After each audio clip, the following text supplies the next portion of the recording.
Hi there, welcome. Welcome to November 2020. Here we are after what's been a really stressful year for many of us. And here we are in November, which many people associate with gratitude. And Parenting Village is committed to giving all of you a month of gratitude. And so we're starting off the month talking about what is gratitude? Why is it so powerful? How can we use it to make ourselves feel good and to step away from some of the stress we might hold every day and step into a different feeling kind of whenever we might need it. So I'm Kara Juszczak. I'm Parenting Village's Executive Board Secretary, and I'm here with my friend and colleague, Lisa Maynard, that is joining me to just chat for a few moments about gratitude, hopefully sparking your interest and getting the month started so that you can take an opportunity to attend some of our offerings through Parenting Village and really kind of immerse yourself in this idea of gratitude for this month and maybe take some of those skills with you. So welcome, Lisa. Thank you for being with me. Thank you so much. Can you tell us, just remind me and let everyone know kind of what you bring as far as training to this conversation? Sure. Well, I'm a therapist. I'm in private practice, a member of an affiliate with Tree of Hope Counseling, and so happy to be a colleague of yours and part of your great organization. It's really awesome. I am a licensed mental health, licensed social worker, and I have a certification in trauma-centered, trauma-sensitive yoga, which is an evidence-based intervention for people who have experienced trauma. I'm also a certified meditation teacher and a certified 500-hour yoga teacher. Awesome. Uh, yeah, so Thank you. Yes. And so I invited Lisa knowing that she has studied and done a lot of her own practice around, mindful strategies and ways of really kind of grounding ourselves when we're in the midst of what's felt like a chronic crisis here. So I wanted to just kind of bring someone to the room with me to talk about gratitude, to kick off our month, and then I'll share some ideas, including Lisa being involved in moving through the month with us at Parenting Village, and some opportunities for everyone. So Lisa, what is it about gratitude? What is the power of it? And let's kind of chat about, I mean, I even, as I was preparing, thought of some examples of things that really felt a certain way to me when I think about gratitude. So what do you consider to be the power behind this idea? yeah, well, I think that having a gratitude practice, and that doesn't mean anything elaborate, right? It doesn't mean anything like crazy. You have to, I don't know, spend hours a day feeling grateful for your life or whatever. But the benefits of a gratitude practice are physical, mental, emotional, right? We can feel it in our bodies. I think about last week when it was 78 degrees and sunny, Yep. and I'm having a tough day. I'm, working and, really involved in stuff and family stuff going on. And my old dog is sick and, Yep. just stepped outside to take a few deep breaths of that fresh, warm, beautiful, like end of summer, mid fall air. And it's like, ah, yes, okay. So to help you sort of get grounded in the present, a gratitude practice is really, really awesome for that. And then Yeah. it changes your outlook, right? It's like, oh, Yes. wait, it's not such a bad day after all. Yes. Things are tough. And I think of it that way too, Lisa. I think of it as kind of shifting our perspective or shifting our view on something, right? And we, a lot of us can reframe, but when we bring gratitude to that practice, not only do we get to see things a little bit differently where we might be stuck, but we also get to feel this sensation of, not only is this a better way of maybe viewing this difficult situation, but now I actually feel really grateful and appreciative, and And that there's something very, the sensation of that, I feel a warmth Yeah. when I think of gratitude. And I also feel like when we're kind of overwhelmed with things going on around us, much of which we don't have control over, like you said, kind of coming back into the present moment, seeing what's real right here, big or small, right? And just saying, at least I have this, or I get to do this. And just that language, I feel like too, can have a really powerful impact on just a little shift, where then the feeling, like when you stepped outside, right, the feeling, and you even went, right, like that feeling that we just get to step away from the other All the things that we hold, right? that we carry all the time. Yeah. Yeah. Yeah, All the heaviness, all the things that weigh us down. You sort of yeah, release a little bit of that and feel a different kind of energy. And yeah. when we are more in gratitude, we tend to take better care of ourselves, Yeah, right? that makes sense. Yeah. Right? We tend to feed ourselves with things that are more nourishing. We tend to focus on things that are more positive when we're having a gratitude practice. So instead of, oh my gosh, like today when I look out my window here, it's pretty gray and pretty dark and gloomy. And then there's marigolds that are still blooming, and the color of Right. the trees outside is still, still pretty vibrant. And so, yeah, okay, I'm going to focus on that today and Right. let that fill me up. And so to that point, Lisa, then it reminds me too that we can choose gratitude, right? And so and that's what I think is really important in the power of this, is that it's empowering, to have a choice and say, I don't want to feel so heavy all the time. I'm going to seek the good things, or the small things that just bring me, like you said, a little bit of joy, and where I can say, wow, I got to witness that moment, or I got to be, I got to connect in this way. I also think about this as being really helpful in relationships, Oh my gosh. when right, when we can bring even just to slow down and look at someone that we care about with through the lens of gratitude, whether it's the kids that are just overwhelming, and our schedules are overwhelming, and just being able to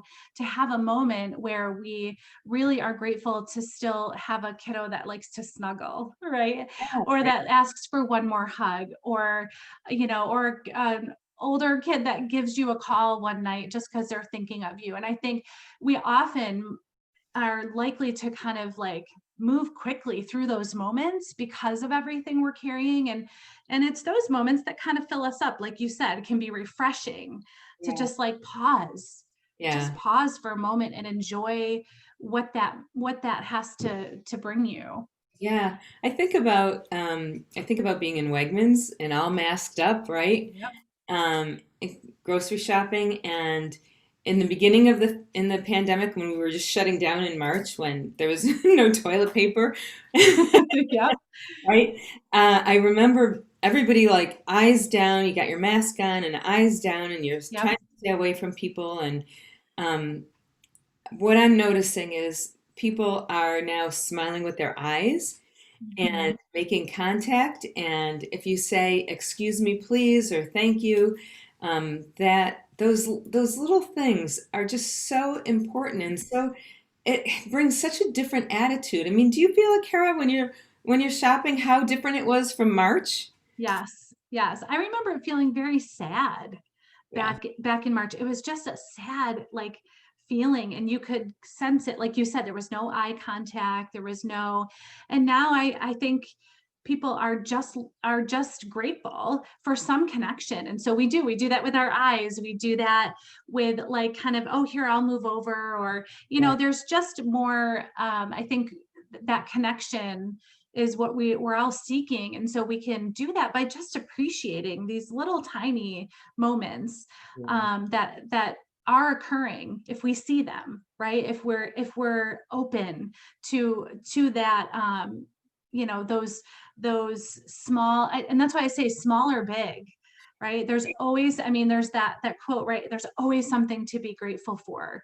And we just have to assign those words and assign the openness to that. And we can see it. It's our choice. Kind of goes back to it being a choice. Yeah, I do think that, and that choice, as you said, is empowering. And Yes. even, I mean, you and I work with some people who get to some pretty dark places, Yeah. right? And Yep. sometimes it's hard to see what is it in my life that I could be grateful for. Hmm. And my life is not good, and there are all these things that are wrong with it. And there are really a lot of people who are experiencing a lot of hardship. Yeah. And so I try to get them again to get grounded and centered in right in the moment. And what do you notice right now that feels positive, or do you see something that you could train your eye on Yeah. that brings you joy? Or if not joy, a little bit of a tiny little smile to your face. Yes. And then what we feed grows, right? I mean, Yep. the more Yep. you water your plants, the healthier they get and the livelier they get. And so if we could do that, if we could just shift just a tiny bit, and it may not change a person's life, but it could little by little change a person's day. And I think And I that's think, important. yeah, and you make the point, Lisa, about kind of the process of this, right? I feel like gratitude is an experience. It's a process, and it's something that we try, or we're open to, and it comes back around. That's what I love about gratitude too, is that it feels good to express, right? That feels good for us. But then when we're talking about relationships and we express and kind of really put into words, wow, I really appreciate you helping me with this, where maybe I'd send a little text instead, or like, hey, thanks, right? Or maybe I would just move along because I got other stuff to do.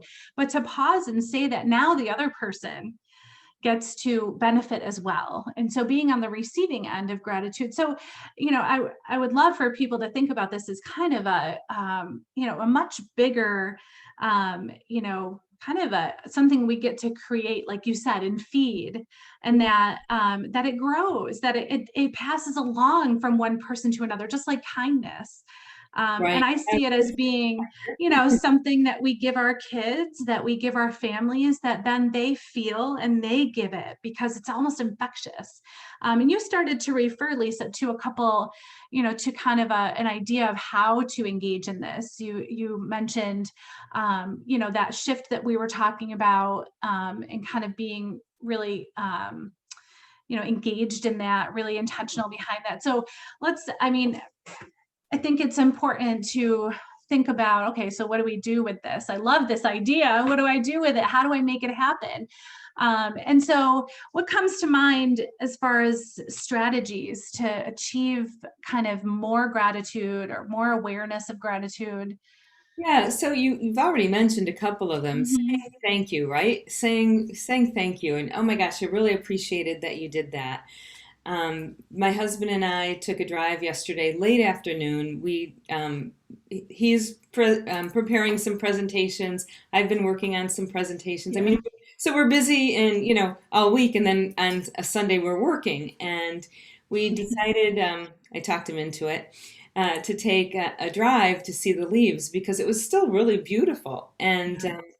at the end of our drive, we pulled into the driveway, and I said, "Hey, just want you to know, I really appreciate you taking the time to share a couple of hours with me out of a busy day, because it does mean a lot." And he was Yeah. like, "Wow, that feels good, right?" Yes. Yes. And I think that just that sign of appreciation. I think about doing a gratitude journal, and I'll tell my clients about that. And some people just don't like to write, and so one thing that I do, and I don't keep a journal myself, but a gratitude journal. But when I go to sleep at night, the last thing I do before I close my eyes is try to think about the things that I'm grateful for, Yes. and um, some days they're the same, and some days it's like, okay, I'm grateful that, I didn't have any major crisis today. Right, which is still gratitude, right? It's still acknowledging. Yeah. It's still acknowledging, it's still shifting. And yes, and I think I would agree. I think whether you write them down, whether you say them out loud, whether you talk about them with someone, ending the day with gratitude is part of the power of it. There's this kind of like wrapping up the day, right, and reflecting on the day, which some of us just want the day to be over, right, but Right. really reflecting on the day and kind of storing it with the sense of gratitude for something.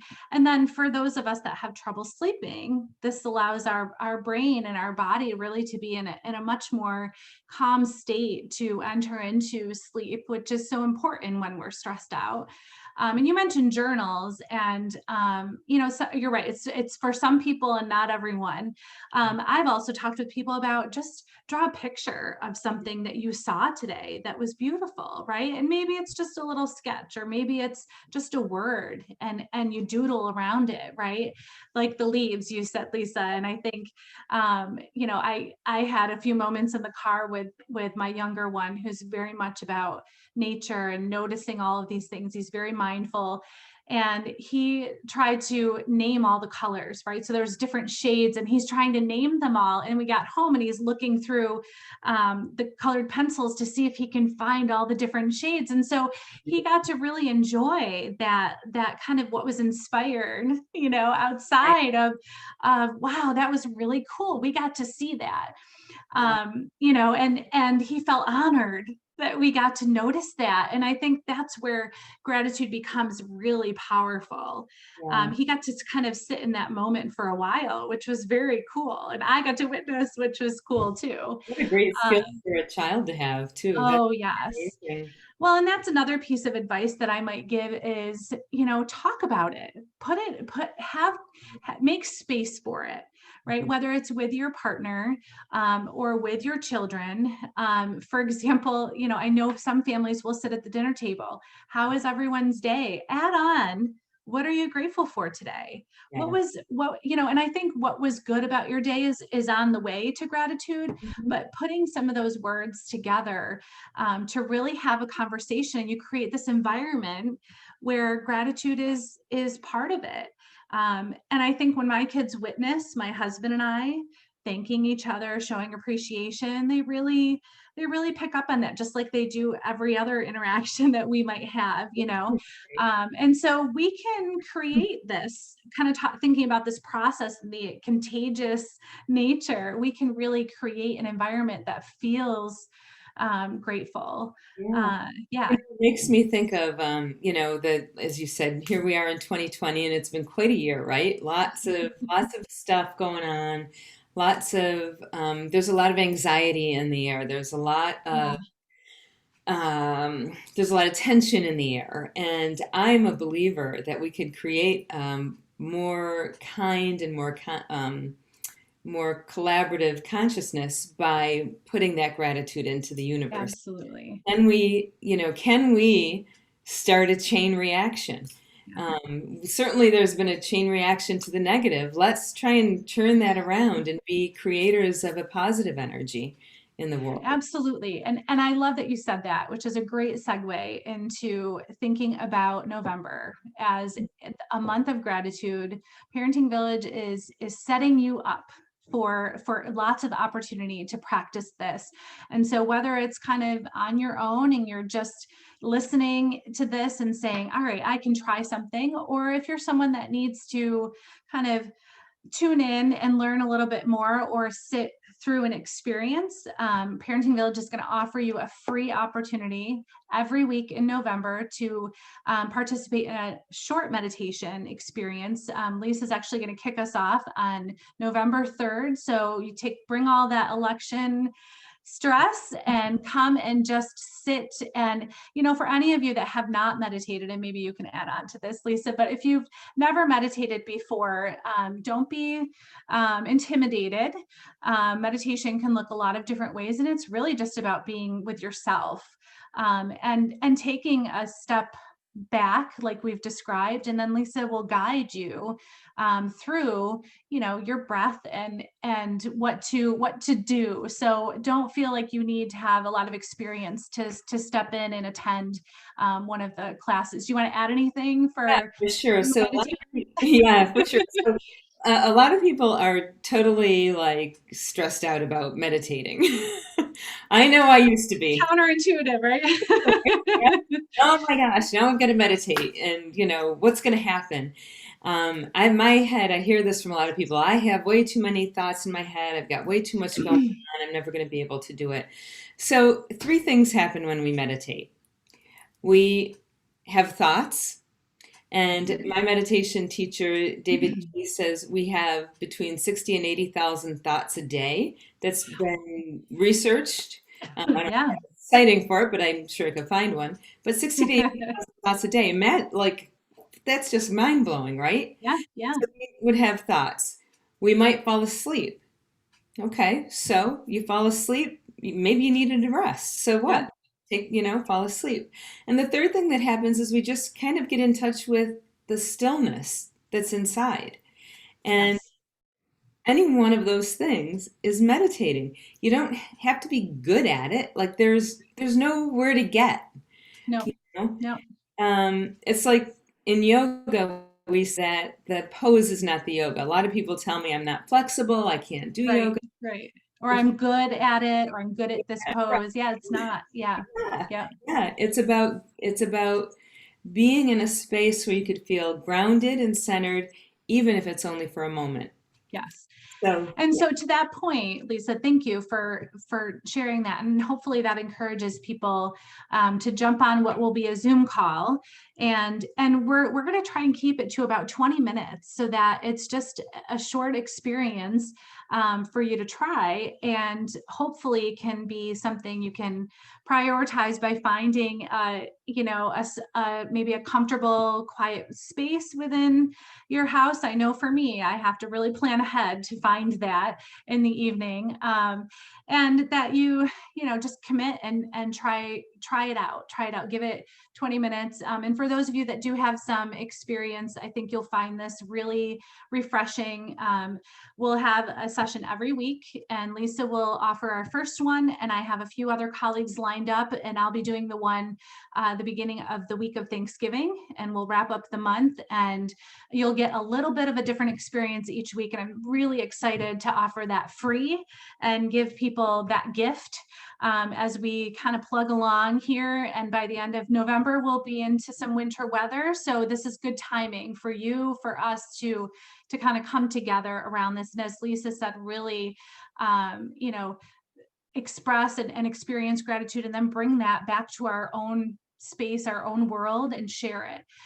The other really cool thing we're hoping to share with everyone is that Parenting Village continues to offer services. So we're looking for any opportunity to collect donations. And so even these classes are free, but we are offering, if you're interested in donating, for every $25 donation, I'm going to send you a gratitude journal.